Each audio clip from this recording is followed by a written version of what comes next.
In the harsh Arizona territory of 1873, where survival meant choosing sides, Mercy Freeman, a black waitress struggling to keep her small cafe open, faces daily harassment from a town built on stolen Navajo land.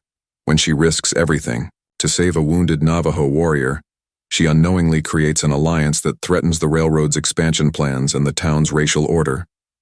With her establishment burned to ashes and 200 warriors at her back, Mercy must now decide. If her grandmother's hidden heritage is destiny or burden, dawn broke over Goodwater, Arizona territory. No birds sang. Only the soft creaking of leather and metal as 200 Navajo warriors lined the town's main street on horseback. Mercy Freeman stood alone on her cafe porch. The morning sun caught, the sheen of sweat on her dark skin. Behind her, the frightened whispers of townspeople. Before her, warriors with expressionless faces, weapons visible but not drawn. Marshal Jenkins stepped forward, rifle clutched white-knuckled in his hands. "This is your one warning. Turn back now." The warriors remained still as stone. Reverend Whitaker pushed through the gathering crowd. "We won't have savages in our Christian town." His voice carried more fear than conviction. A young settler, at the edge of the crowd, raised his shotgun. His hands trembled. The gun discharged with a crack that split the morning silence. Time stopped. 200 bows tensed, 20 settler rifles aimed. Children clutched mothers' skirts. The world balanced on a knife edge. A commanding voice cut through the tension. The line of warriors parted as a man rode forward on a painted horse, Chief Manuelito. His face weathered like the mountains beyond, his eyes fixed not on the armed settlers but on Mercy. "The woman who saved my nephew deserves to choose," he said in clear English that surprised the townspeople. "Will you have peace or war today?" Every eye turned to Mercy Freeman. The fate of Goodwater rested on her next words. 1 week earlier, Mercy had scrubbed tables in Freeman's place with raw hands. The only black-owned business in town struggled against invisible barriers. Townsfolk who entered often left without paying. Others spit on her doorstep when they passed. The cafe walls held memories. Her husband, James, lost to Tennessee night riders 5 years ago. Their dream of a place where anyone could sit and eat with dignity. The long journey west where she thought prejudice might thin like air at altitude. It hadn't. She wiped sweat from her brow as Miss Abigail entered.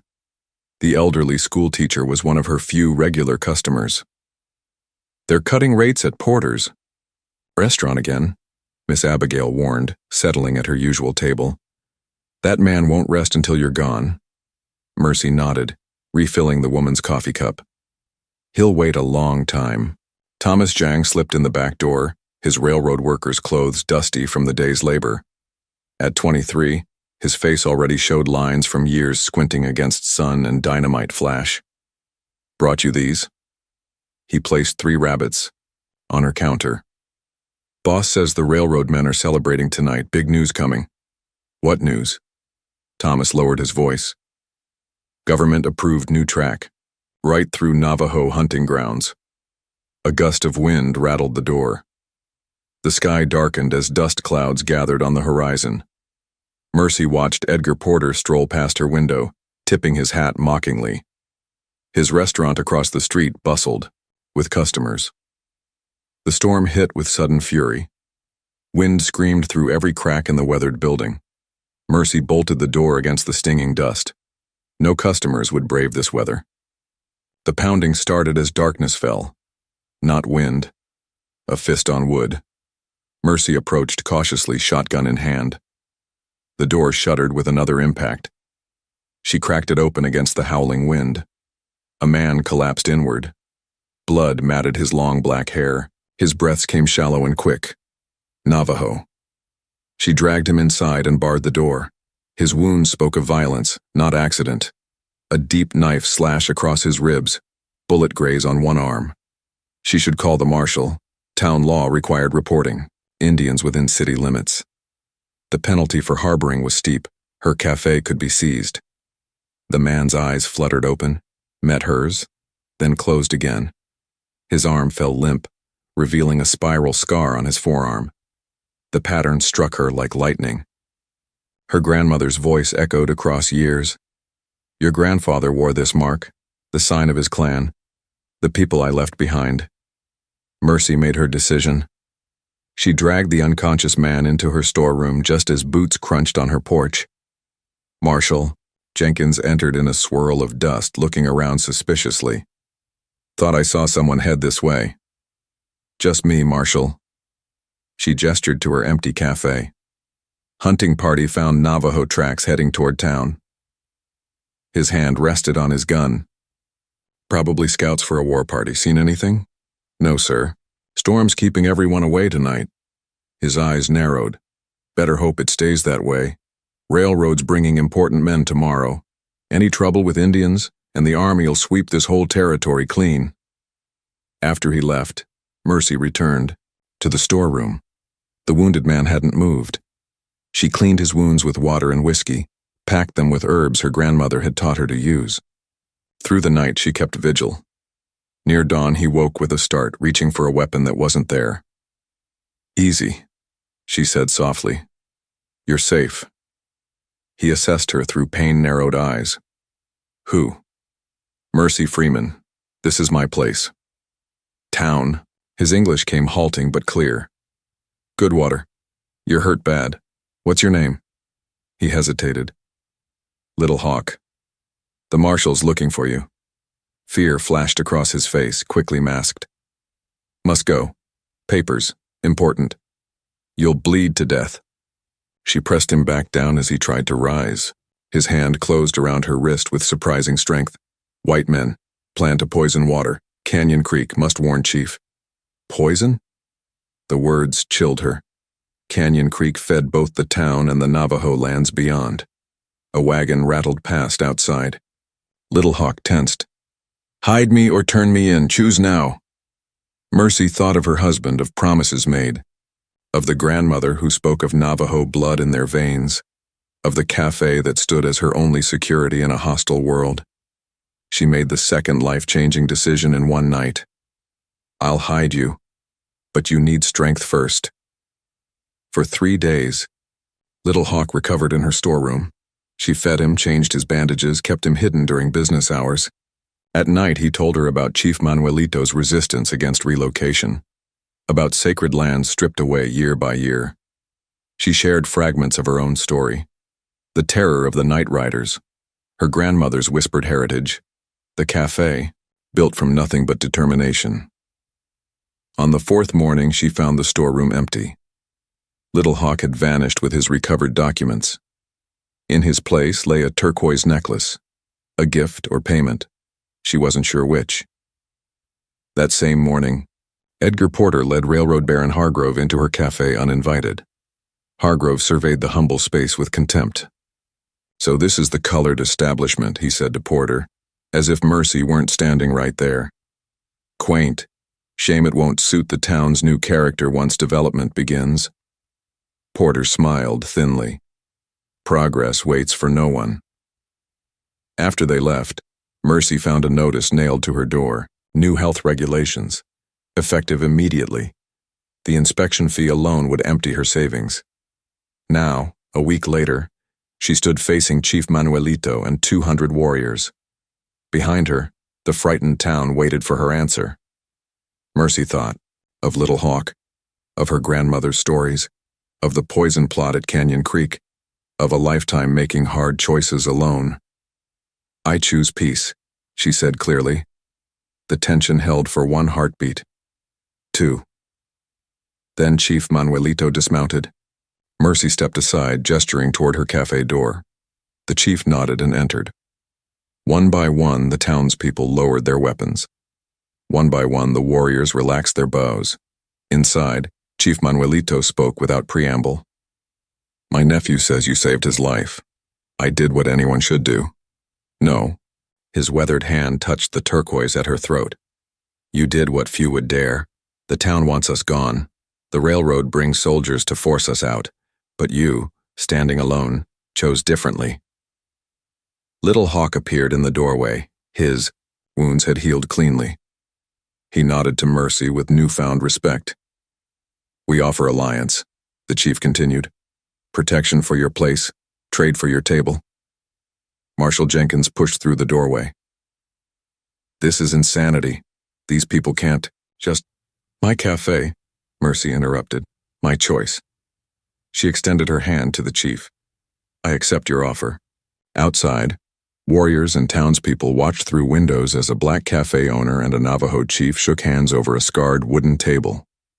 The first tremors of change rippled through Goodwater like wind across desert sand. Word spread through Goodwater like wildfire. The black waitress had made a pact with the Navajo. Some called it treason, others, opportunity.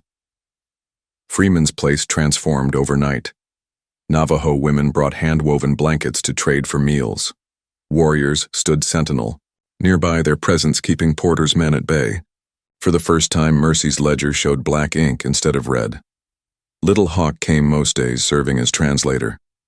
He watched Mercy with quiet intensity when she wasn't looking. She pretended not to notice. My uncle asks if you would teach some of our women your language, he said one evening as she closed the cafe. They wish to trade directly in town. Mercy wiped her hands on her apron. I've never taught anyone anything. You taught me to trust.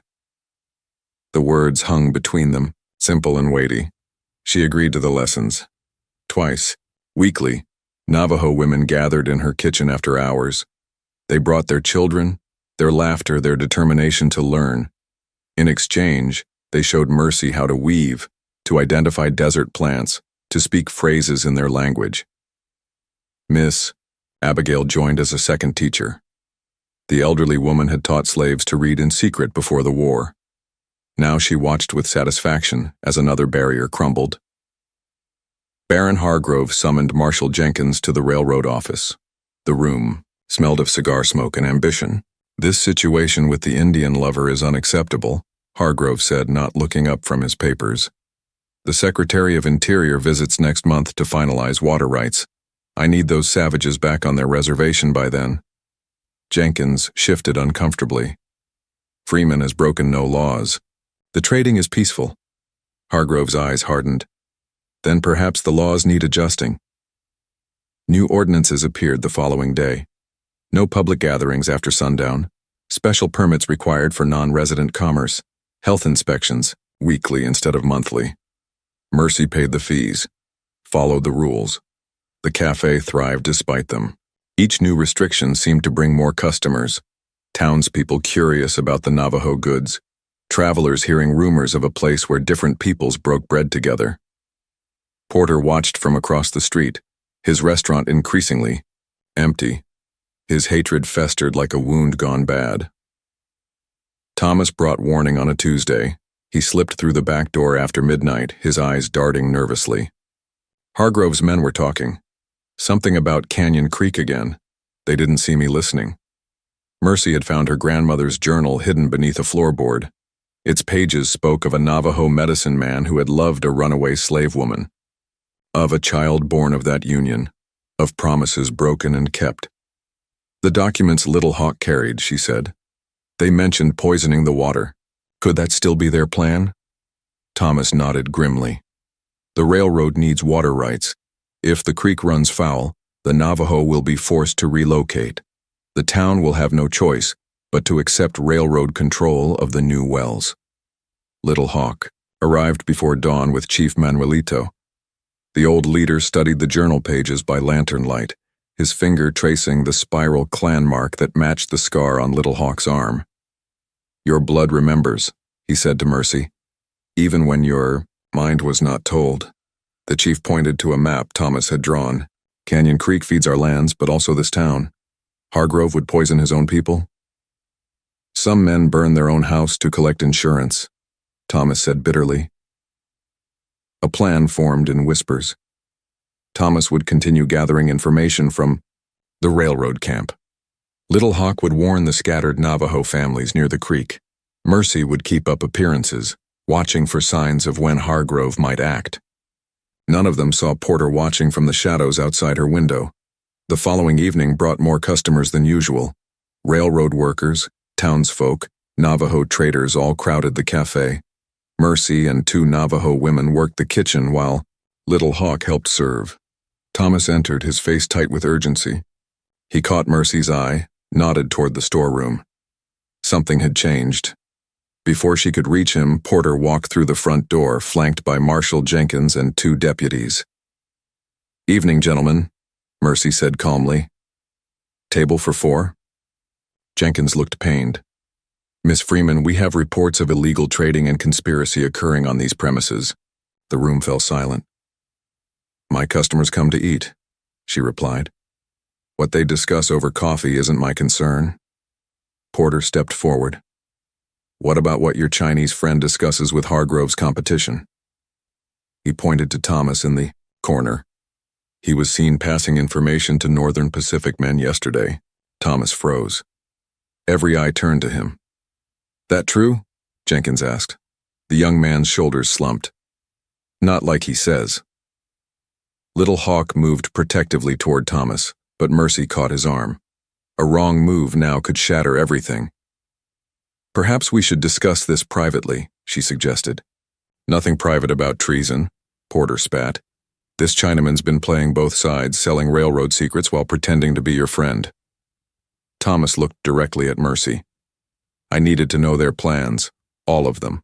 Northern Pacific offered access if I shared what I knew about the southern route." "So you admit to industrial espionage," Jenkins said. "I admit to discovering Hargrove plans to dynamite Canyon Creek tomorrow at dawn." Thomas's voice carried through the stunned room. "He'll dam the lower flow, blame it on a natural rock slide. The upper waters will be poisoned with mining waste. He'll claim the Navajo did it." Silence hung heavy as cemetery dirt. A railroad worker stood. "My family drinks that water." "As does mine," added a shopkeeper. Porter's face reddened. Lies from a foreign saboteur. "Why would I lie?" Thomas asked simply. "I have no stake in this land, but I've seen what men like Hargrove did to my people in California, how they poisoned our wells when we refused to leave." Outside, a lantern shattered against the cafe wall. Flames licked up the dry wood siding. "Fire!" someone shouted. Chaos erupted. People pushed toward exits. Smoke filled the room with alarming speed. Little Hawk pulled Mercy toward the back door, but she broke away. "My grandmother's journal." She fought through the thickening smoke to her small bedroom. The floorboard came up easily. Journal secured, she turned to flee. A beam crashed down behind her. The exit disappeared behind a wall of flame. Strong. Arms wrapped around her waist. Little Hawk. He dragged her through the kitchen's service entrance as the roof began to collapse. They stumbled into the alley. All around, townspeople formed bucket lines. Too late. The cafe burned like a funeral pyre, sending embers spiraling into the night sky. Porter's voice rose above the commotion. "See what comes of consorting with savages. They've brought destruction to our town." Several settlers murmured in agreement. The fragile peace wavered. Chief Manuelito arrived with warriors. Their faces reflected the flames, impassive yet dangerously still. "We did not do this," the chief stated. "Convenient, you were all outside." "When it started," Porter countered. Thomas pushed through the crowd. "It was Hargrove's men. I saw them running from the alley." Marshal Jenkins assessed the remains of the cafe, the angry faces all around. Fingers itched toward triggers. Bows tensed imperceptibly. Mercy stood between the two groups, her life's work collapsing in flames behind her. The journal clutched. To her chest bore witness to another union broken by hatred. "This fire changes nothing," she declared. "Hargrove still plans to destroy Canyon Creek at dawn. Our water, Navajo water, the lifeblood of every person here." Little Hawk translated her words. The warriors listened, their anger focusing beyond the town. "We ride to stop him," Chief Manuelito decided. "Now." The marshal hesitated. "I can't authorize—" "You can come with us or stand aside," Mercy interrupted. "But we're going." Thomas stepped forward. "I know where the explosives are placed." Little Hawk brought horses. The chief instructed most warriors to remain, protecting the town in their absence. Mercy mounted awkwardly, securing her grandmother's journal inside her shirt. The turquoise necklace felt suddenly heavy around her neck. An inheritance. A responsibility. 3 paths to the canyon, Little Hawk explained as they rode into the darkness. Thomas to warn the town water carriers, my people to alert the scattered. Camps. You and I to the explosives. The night swallowed them. Behind, the cafe's embers died slowly. Ahead, the eastern sky showed the first pale hint of dawn. The race had begun. They rode hard into the darkness. Hoofbeats punched the earth like heartbeats. Urgent, strained, determined. The canyon appeared as negative space against the stars. A vast wound in the landscape. Mercy felt the horse beneath her tiring. Her hands, unused to the reins, had gone, numb hours ago. Little Hawk signaled a halt at the canyon's edge. Below, moonlight caught the silver thread of Canyon Creek. Their breaths formed small clouds in the pre-dawn chill. The explosives will be at the Narrows, he whispered, where the walls pinched together. They dismounted. Little Hawk took her, hand to steady her. His palm felt rough against hers, warm despite the cold. Neither acknowledged the touch that lingered seconds too long. A twig snapped. Little Hawk pushed Mercy behind an outcropping as lantern light bobbed in the distance. Hargrove's men, setting charges earlier than expected. We need to split up, Little Hawk decided. I'll create a distraction west. You approach from the east where the path is wider. Mercy clutched her grandmother's journal. I don't know how to disarm explosives. Cut the wires. Without connections, the powder is just dust. Little Hawk pressed a knife into her hand.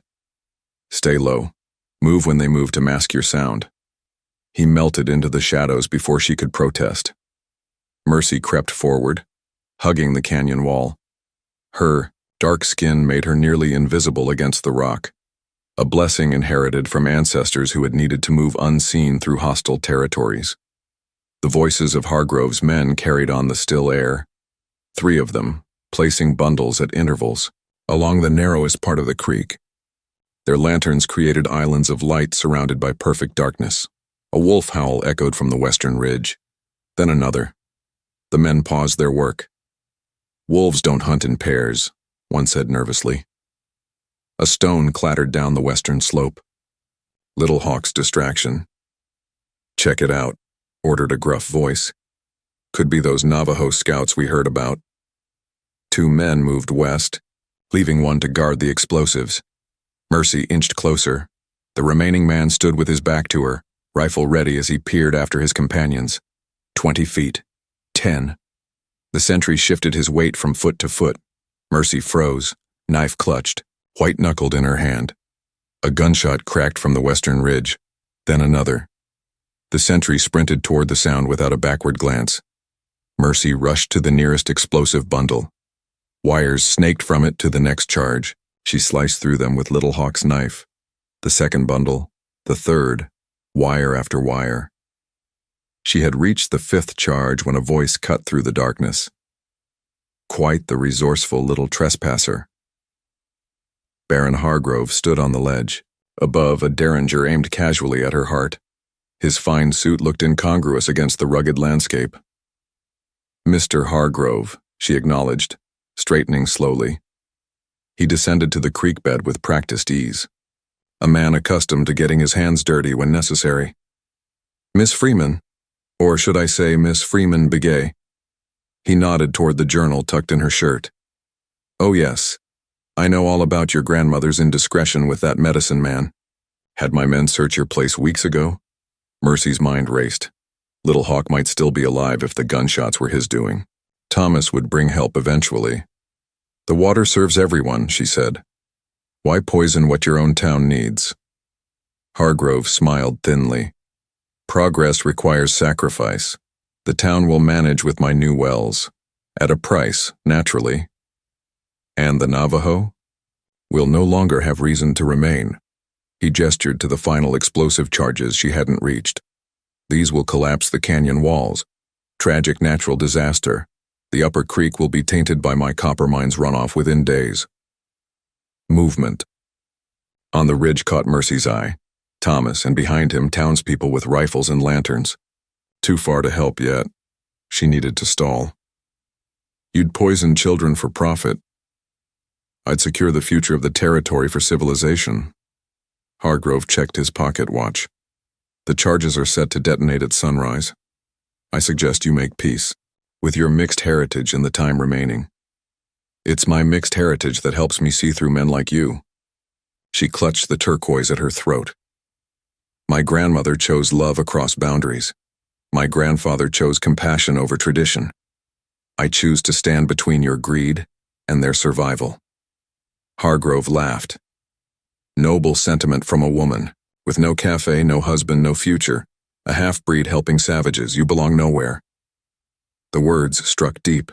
They echoed childhood taunts. Tennessee plantation owners' dismissals. Goodwater citizens' contempt. For a moment, their weight threatened to crush her. Then she remembered her grandmother's journal. The words written in faded ink. We make our belonging by standing firm in what we believe. Thomas and the townspeople had nearly reached the canyon edge. Hargrove hadn't noticed them yet. You're wrong, Mercy said. I belong exactly where I stand, between poison and water, between hatred and hope. Hargrove's face twisted. Poetic, but ultimately futile. He raised his derringer as shouts erupted from above. Thomas and the townspeople spilled down the canyon path. Hargrove fired at the nearest explosive charge instead of Mercy. The bullet struck its mark. Nothing happened.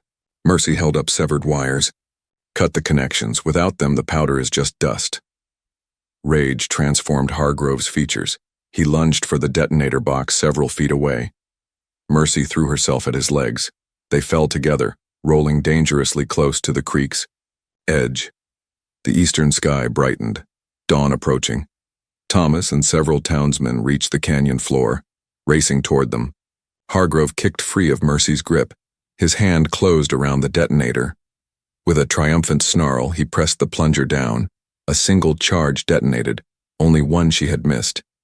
The explosion sent rock shards flying. The canyon wall groaned, then silence. Relief flooded Mercy's body. One charge wasn't enough to dam the creek or collapse the canyon. The ground shifted beneath her feet. A secondary rumble built deep in the earth. The damaged section of wall began to slide, weakened. By hidden fractures the explosion had triggered. Run! Thomas shouted. Mercy scrambled away from the collapsing rock face. Hargrove, closer to the wall, wasn't as fortunate. Stone crashed around him. He disappeared beneath a cloud of dust and debris. Water found new pathways swirling around. Fallen rock. The creek narrowed but continued flowing. Nature adapting to man's interference. Thomas helped Mercy to her feet. Are you hurt? She shook her head, searching the ridge for Little Hawk. No sign of him or Hargrove's men. Townspeople gathered around her. The blacksmith, the school teacher, even Marshal Jenkins. Their faces showed concern, respect. A shopkeeper offered his canteen. You saved our water, the blacksmith said simply. A cry came from downstream. One of the younger men pointed to a ledge where the rock slide had created a natural dam. Water pooled behind it, rising steadily. It's backing up, Jenkins observed grimly. When it breaks through, it'll flood everything downstream, including the Navajo camps, including Goodwater itself. Movement on the western ridge drew their attention. Chief Manuelito arrived with warriors. Little Hawk among them, blood staining one sleeve. He had survived the encounter with Hargrove's men. The chief assessed the situation with one sweeping glance. He spoke rapidly in Navajo.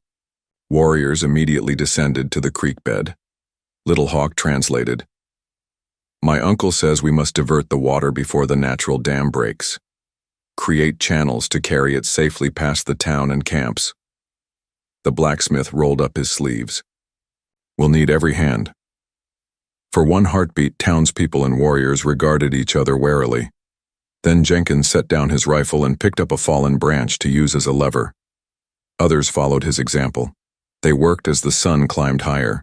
Shoulder to shoulder, former enemies cleared channels in the creek bed. Navajo knowledge of water flow guided settler strength. Women formed bucket brigades to stem small breaches.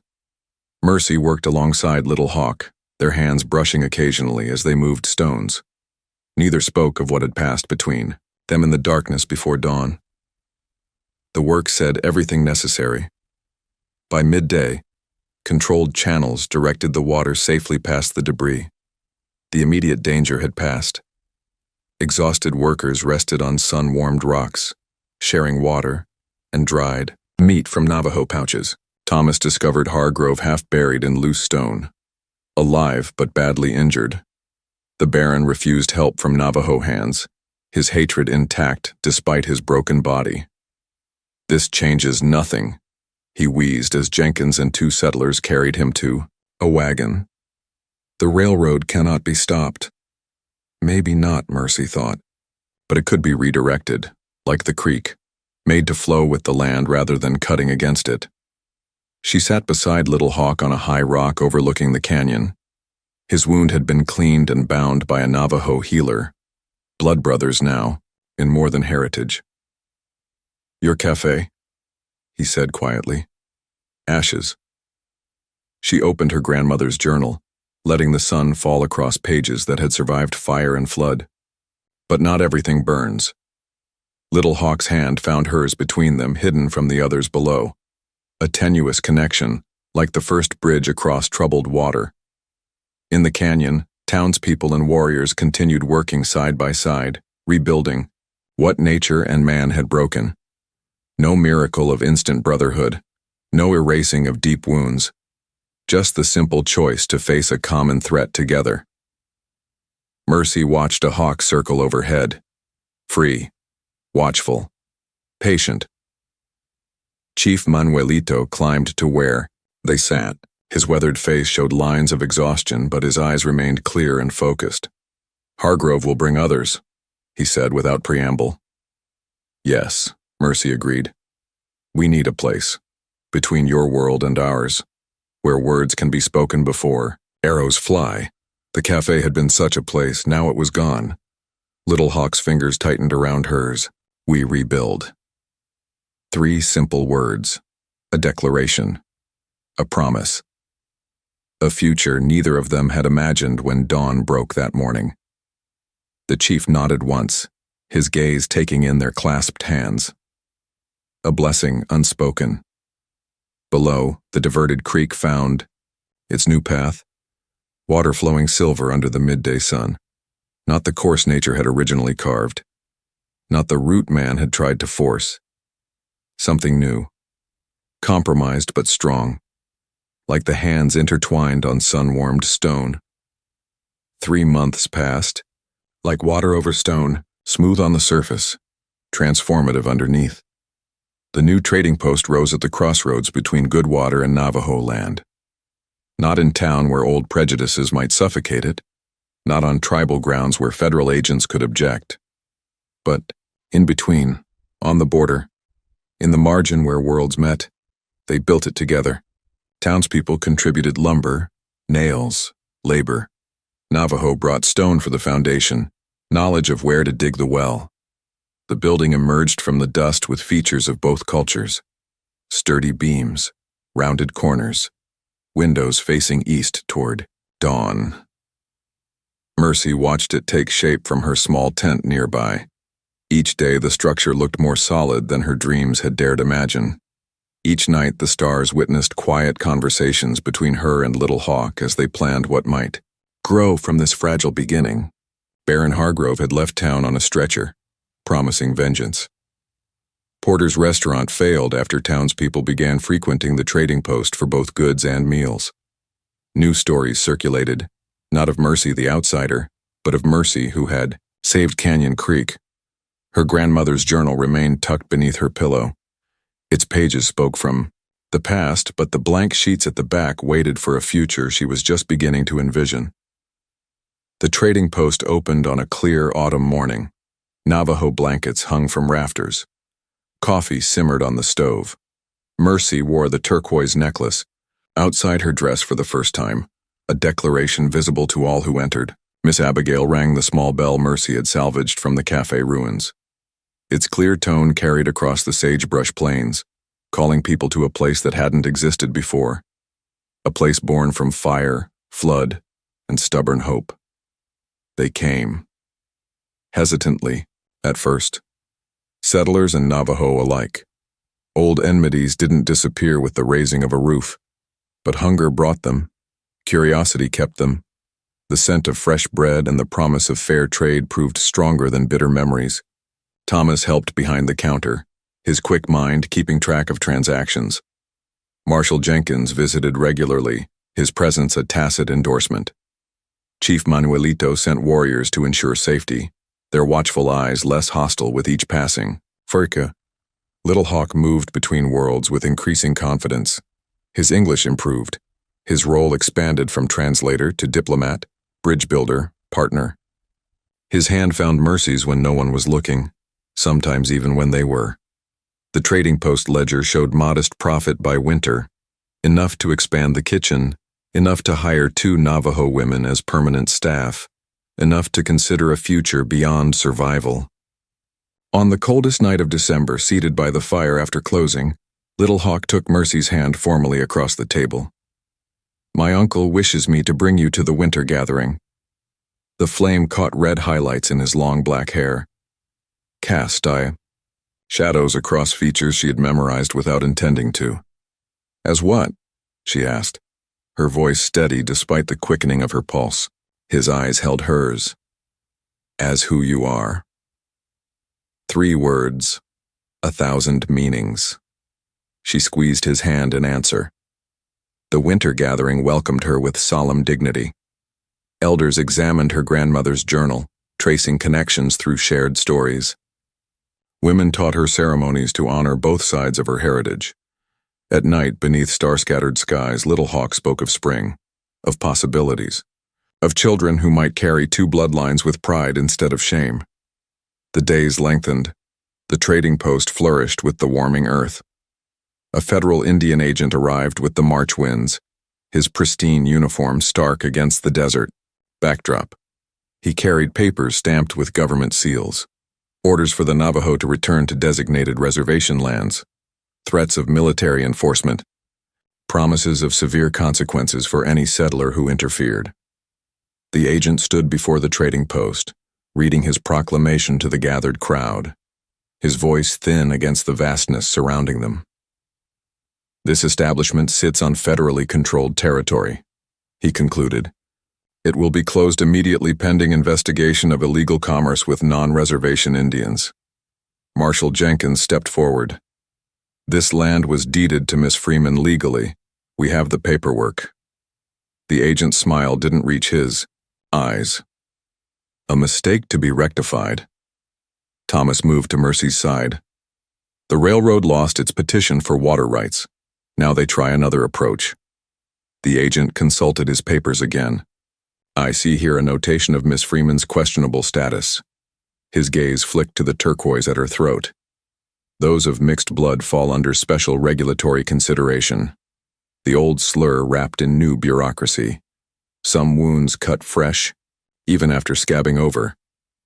Little Hawk stepped between Mercy and the agent. Chief Manuelito moved to her other side. Between them she stood straight-backed, unflinching. "I am exactly who I am," she said clearly. "This land sits between, as do I, as does the future." The agent's nostrils flared. Poetic nonsense won't stop federal troops. Behind him, settlers murmured uncomfortably. Blacksmith, seamstress, schoolteacher, cooper, people who had broken bread at her tables, people for whom she had risked everything at Canyon Creek. The silence stretched taut as a bowstring. The blacksmith stepped forward first. "She saved our water when the railroad would have poisoned it for profit." Miss Abigail joined him. "She taught our children to read alongside Navajo children." One by one, townspeople moved to stand with Mercy. No speeches, no declarations, just bodies occupying space, making choices visible through flesh and bone. The agent's face mottled. "This borders on insurrection." Marshal Jenkins removed his badge, placed it deliberately on a trading post table. "This borders on justice." The agent departed with threats of returning forces. No one doubted he meant them. The victory felt temporary, fragile as morning frost. That night, Chief Manuelito presented Mercy with a ceremonial blanket. Its intricate pattern told stories of earth and sky separation and connection. "For the woman between worlds," he said in Navajo, Little Hawk translating softly. "For the daughter returned, for the bridge that stands when waters rise." She wrapped it around her shoulders. The weight felt like belonging. Spring turned to summer, summer to fall. The trading post expanded. A small school took shape nearby, Miss Abigail presiding over lessons taught in 3 languages. Navajo families established seasonal camps closer to the crossroads. Settlers' children played stick games with Navajo children in the dusty yard. No federal troops appeared, not yet. Their shadow loomed over each accomplishment, each small victory of coexistence. A telegram arrived from Santa Fe. Thomas read it aloud to the gathered council of settlers and Navajo representatives. Congress had passed a limited treaty amendment. Some Navajo lands would receive formal recognition. Some water rights would be protected. Not everything they had fought for, but more than they had dared hope. That evening they celebrated around bonfires. Music from both cultures twined together beneath stars that had witnessed centuries of conflict on the land they shared. Mercy moved between groups, serving food, accepting congratulations, belonging everywhere and nowhere completely. Little Hawk found her at the edge of firelight. His hand slipped into hers with practiced ease. "The agent will return," he said, quietly, "with more papers, more men." "Yes." She leaned against his shoulder. "And we will still be here." A year passed. The crossroads settlement grew from trading post to small outpost. Some called it Freeman's Crossing. Others used the Navajo name that translated to Meeting Waters. Maps left it unnamed, an anomaly that existed despite official denial. Mercy and Little Hawk married beneath cottonwood trees at Canyon Creek. 2 ceremonies, 2 traditions, 1 union. Their small cabin near the trading post became another borderland, another bridge. On a clear morning in early spring, Mercy stepped onto the trading post porch. The bell in her hand caught sunlight as she raised it. Its familiar ring summoned people to the day's business, to coffee and conversation, to the careful work of living together. A dust cloud appeared on the horizon. Riders, many of them. Sunlight glinted off metal, buttons, rifle barrels, government, bridles. Mercy recognized the lead figure even at a distance. Hargrove, recovered, reinforced, returned with the promised vengeance. The bell continued its steady rhythm in her hand. People emerged from buildings, settlers, Navajo, children of both, all looking to her with questions in their eyes. Little Hawk appeared at her side, then Thomas, then Chief Manuelito visiting from the north, Marshal Jenkins, badge long abandoned for a blacksmith's apron, Miss Abigail with primer books clutched to her chest. The dust cloud grew larger. The sound of hoofbeats carried across the morning stillness. Mercy set down the bell, straightened her apron, touched the turquoise at her throat. Her grandmother's journal, now filled with a year of new entries, sat inside on the counter. Evidence of life continuing despite all attempts to erase it. She stepped forward alone to the edge of the porch. Behind her, the community she had helped create gathered in silent solidarity. The crossroads settlement waited between worlds, between laws, between what had been and what might yet become. The riders approached like a storm front, inevitable and threatening. Mercy lifted her chin. Her shadow stretched long across the desert sand.